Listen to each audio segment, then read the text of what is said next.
Hello, I'm Doug White. Welcome to NBC 10 Biographies. Here in southern New England, love of the sea is part of our nature. In this episode, we will meet two individuals who express that feeling in wood and steel. Luther Blount built rugged ships that could take you to the Statue of Liberty or up the Amazon River. Nathanael Herreshoff designed sailboats that dominated the sport of international yachting for decades. We begin this edition of NBC 10 Biographies with Luther Blount. I christen thee Avco MTV-1. Luther Blount was born on September 5, 1916. His father, Willis Blount, a man of many talents, operated an ice factory in Barrington. His mother, Ruth Gibbs, came from a local well-to-do family. Blount's parents insisted on both education and hard work for their son. When I first knew him, his father was in the ice business and there was a plant that he had over near Echo Lake. In the early 20s, you had an ice box in your backyard, and Willis Blount and Company would deliver ice to it. Hauling blocks of ice gave Blount a rugged physique. His natural attraction to the outdoors led to an interest in hunting and fishing. Most importantly, he developed a fascination with boats. But when he asked his father to buy one for him, he was told, "In this family, we don't buy boats, we build them." Blount did just that, constructing his first boat at age 17. Upon graduation from high school, Luther Blount entered Wentworth Institute of Technology. His remarkable abilities in the field of mechanical engineering soon earned him a job in the private sector. Bursting with ideas and possessing the skill to bring them to life, Blount decided to form his own company. The Blount Marine Corporation was founded in 1949.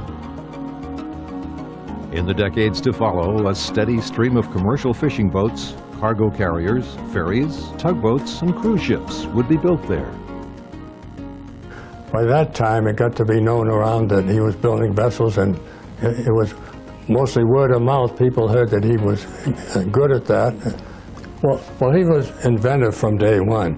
The company motto was, "Built to serve, built to last, built by Blount." Each new project would benefit from experience and inspiration.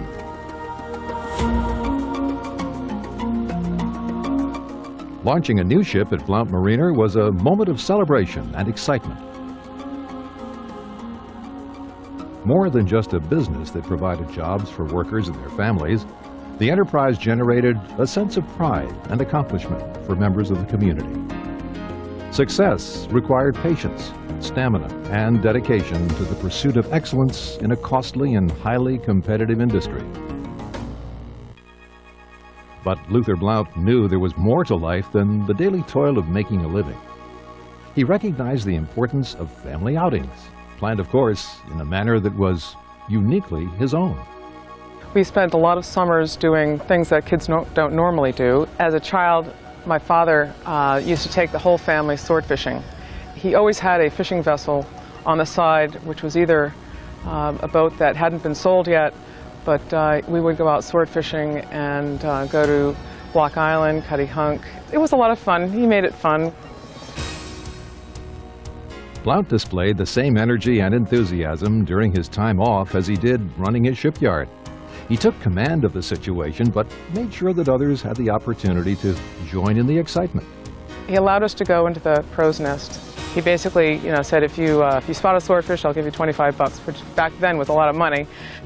My brother used to get lowered into the dory and have to go out and row to the swordfish to pick it up, and I used to think that I'd never see my brother again because he'd go off into the horizon. Back then, the fish were very plentiful, and it was rather exciting. It was a family outing, really, and the whole family came together for those fishing expeditions.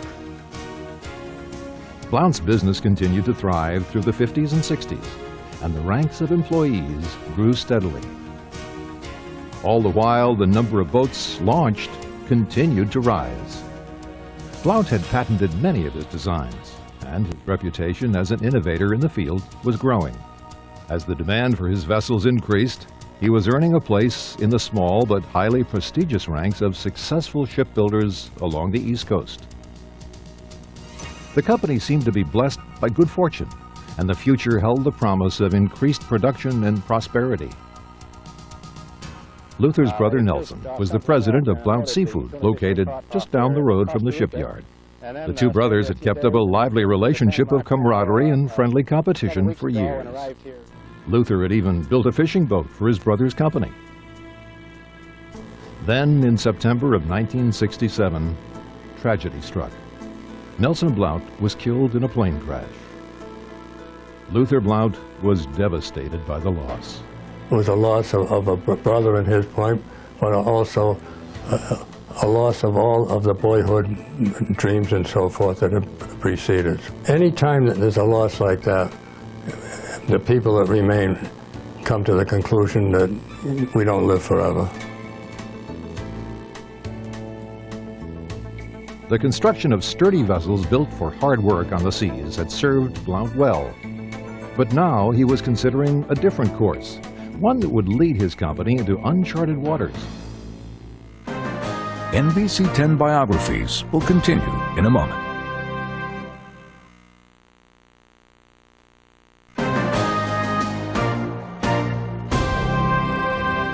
Luther Blount is now in his 80s, but he is still running the business he started over a half-century ago, and he shows no signs of slowing down. It's been a life filled with challenge and adventure. He is constantly developing new ideas and inventions. Those who know him best describe him as a true Renaissance man, with interests as varied as music, history, ecology, conservation, and botany.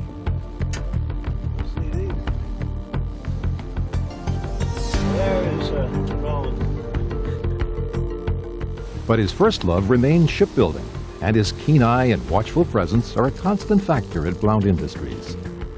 The business has grown and prospered over the years thanks to Blount's willingness to try new ventures, regardless of what skeptics might say. In the late 50s, Blount began to consider the possibility of expanding his boat-building operation to include both the construction and operation of cruise ships. When guests he took on trips aboard ships like the Explorer offered to pay for the experience, Blount knew he was onto something. Every summer he'd take a bunch of people out on the boat and go to Canada, go into the Great Lakes, and everybody usually had such a good time. They told him that he should sell it. Because they had such a great time, they decided that this was something that maybe he could do as a business. A voyage on Luther Blount's American, Canadian, Caribbean line is unlike any other cruise. The type of cruising that we do is very different from the large cruise ships and even from some of the smaller cruise vessels, because my father's basically designed the boats to do a lot of different things that you can't do in other vessels. Critics scoffed when Blount announced plans for shallow draft vessels that could enter jungle rivers and reach isolated beaches. But Captain Blount proved them wrong. And he invented a bow ramp that allows passengers to set foot on tropical sands without having to climb down ladders or be ferried in smaller boats. Blount takes personal pride in scouting new and exotic destinations for his cruises. Like he went down to Belize and, hired a dugout canoe and, went up this river that everybody told him he couldn't get up, and found out that our vessels, because they're shallow draft, could do. That's the part he really likes the best, looking for new itineraries. An unquenchable curiosity about the world we live in seems to be the driving force behind many of Blount's innovations.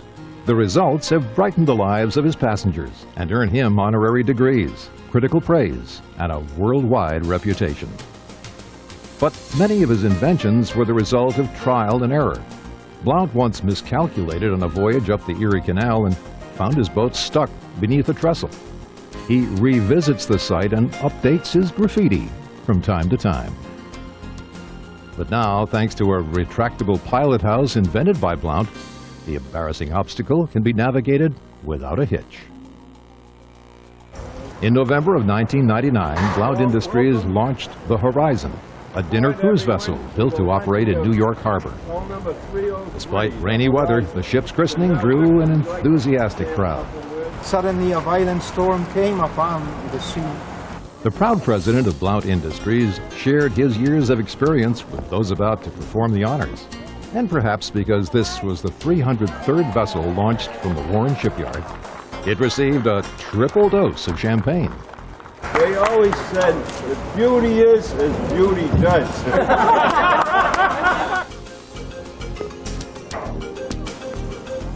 Get ready on that break.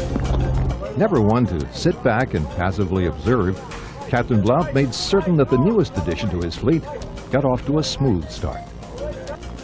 The men and women who keep Blount Industries afloat have received praise from clients, passengers, and industry experts for their dedication and diligence.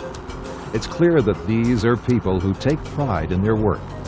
But perhaps the greatest tribute to the accomplishments of this shipyard can be found in a humble excursion boat. Designed and built by Blount Industries and launched in April of 1953, Miss Liberty has been in operation for almost half a century. Built for the Circle Line of New York to transport sightseers from Lower Manhattan out to the Statue of Liberty, this sturdy ship has averaged at least 800,000 passengers a year. With a total now approaching an astounding 40 million, Miss Liberty is believed to have carried more passengers than any single ship in the history of seafaring. Those who come from around the world to visit this beacon of freedom can rest assured that their voyage will be a safe one. For they are being carried to their destination on a vessel built by a man whose reputation as a shipbuilder is strong as steel. America promises to be a land of opportunity to those with vision, dedication, and determination. And Luther Blount is living proof of the truth in that promise. NBC 10 Biographies will continue with the life of Captain Nathanael Herreshoff.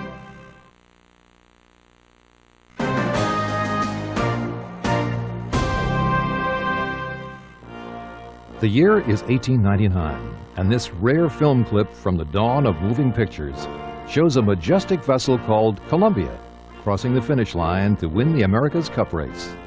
It was designed by a man who came to be known as the Wizard of Bristol, Nathanael Green Herreshoff. Our family, his father particularly, always had boats. And I think it was just a case of, in this large family of these young boys, walking across the street and starting to sail and build boats. And that, together with his natural penchant for mathematics and engineering, for which he received a good education, kind of led into his life's work. Born in 1848, Nat Herreshoff would one day capture the imagination of the world with his swift and elegant sailing ships. But before taming the wind to meet his purposes, young Herreshoff first wrestled with a hot, powerful, and volatile force of nature, steam. In the days before the internal combustion engine, steam power was the driving force of industry. And George Corliss was the reigning king of steam. In 1876, he revealed his crowning achievement. It was a massive steam engine built in Rhode Island and shipped in 70 boxcars to the Centennial Exposition in Philadelphia. This huge piece of machinery was designed to power every exhibit at the exposition.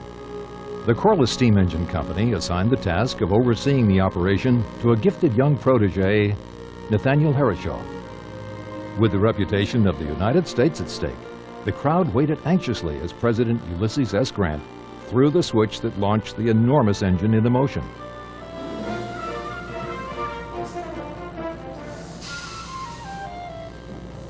Slowly, under the watchful eye of the Wizard of Bristol, the behemoth came to life as steam coursed through its veins. The crowd gasped in wonder. And the engine worked perfectly the first time they turned it on. Herreshoff did the job exactly as Corliss expected him to. And Corliss expected the best always. He was a tough guy. Applying his unique knowledge in the rapidly expanding industry, Herreshoff began to build his own steam engines. Demand for his products soared, and one client in particular grasped the potential of the powerful Herreshoff engines. The United States ordered a series of torpedo boats built in Bristol and tested in the waters off Newport.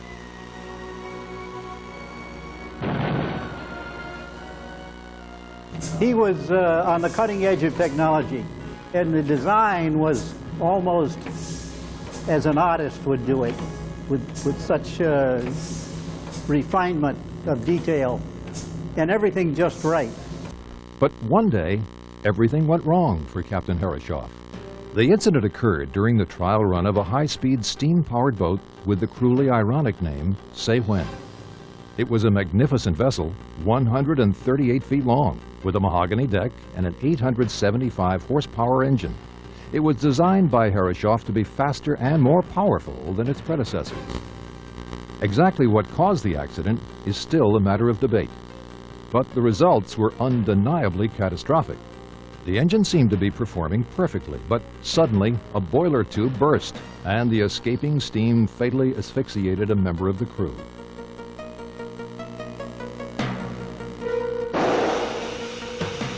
At the inquest, the steamboat inspectors severely reprimanded Captain Nat and revoked his steam engine license. What they did to Herreshoff, in my opinion, was grossly unfair. He, as an individual, really had nothing to do with it. It probably was negligence on the part of some mechanic working in the engine room and doing a pipe fitting. Chastened by the experience, Nathanael Herreshoff refocused his attention on the design and construction of sailing ships. He had formed a partnership with his blind brother, John Herreshoff, in 1878. The brothers agreed to pay bills promptly and never borrow money. They also insisted that a yacht be fully paid for before delivery. This rule resulted in some criticism, but as one client remarked, if a man can really afford a yacht, he can pay for her today as easily as tomorrow. Over the years, the Herreshoff Manufacturing Company would design and build boats that were recognized for their excellence around the world. The ships that successfully defended the America's Cup were so large as to almost defy our imagination. Reliance, the largest of all, was nearly 200 feet tall and could only pass beneath today's Newport Bridge at low tide. It flew over 16,000 square feet of sail and employed a crew of more than 70 men. But Herreshoff also designed small, beautifully crafted sailing ships that could be mass-produced and enjoyed by anyone, including Captain Nat himself. Some of these elegant yet hardy vessels still grace the seas today. These originally were called Buzzards Bay boys' boats, meaning in Buzzards Bay in Massachusetts, and for boys to learn to sail, the boys being the sons of the owners of the great yachts. Those great yachts, designed and built by Herreshoff, would become legendary during international racing competition. Captain Nat totally dominated the America's Cup for really more than 2 decades. His boats were so successful in beating out any other American efforts and in overwhelming 3 very talented designers from England that it was impossible for people not to admire what he did. I'm told in those days that an America's Cup race totally dominated the New York newspapers. It was all over, more so than baseball is today. My grandfather's house is on the corner up ahead here where he designed the boats. A short walk from there enabled him to go to the shops where he could check on every single piece of work. In that way, with extremely talented workmen, they could build these boats in a matter of 3 or 4 months. Even though they were much bigger and more intricate than today's America's Cup boats, they built them quicker than they do today. It's because he had everything under his control. And then he would launch the boats right here at this waterfront that I'm sailing into, and then he would have his trial trips right out on these waters. So it was all right here, and I think it can truly be said that the world beat a path to the better mousetrap, which was the Herreshoff Manufacturing Company. Captain Nathanael Green Herreshoff died in 1938, but his legacy lives on in the design of today's sailboats. Each year things get better, and I think that's what's happened. But many people today hark back to the fact that many of the innovations we see were developed by Captain Nat. And I've found in my own profession more than once that I've invented something only to find, looking back at the old drawings, that actually Captain Nat invented it maybe 100 years ago.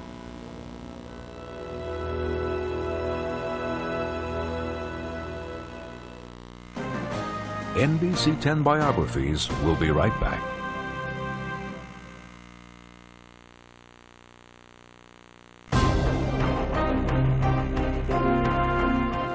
Thank you for being with us. I'm Doug White. Be sure to join us next time for another edition of NBC 10 Biographies.